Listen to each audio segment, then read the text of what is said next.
光大海味。光大今期有新湯包介紹，羅漢果潤肺湯包，今日就煲俾大家睇下啦。大家好，今期介紹呢隻湯包霸王花羅漢果潤肺湯包，材料非常足料，真係一包搞掂晒。我哋打開佢，首先將啲材料洗乾淨，特別係霸王花，可以預先用清水浸軟佢，然後就喺水龍頭下正背面搓沖洗。你呢個時候會摸到霸王花有些滑滑，呢啲就係要洗走嘅黏液同雜質，重複搓洗3至5次，直至滑感大幅減少為止，擠乾水分就可以用啦。按自己份量將啲水煲滾後，將啲材料逐一放落個煲度。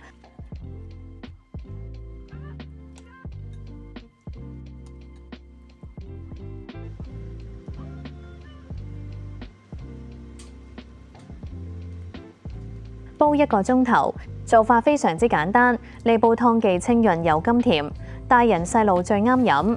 用法非常之簡單，隨時隨地都可以煲到靚湯飲啦。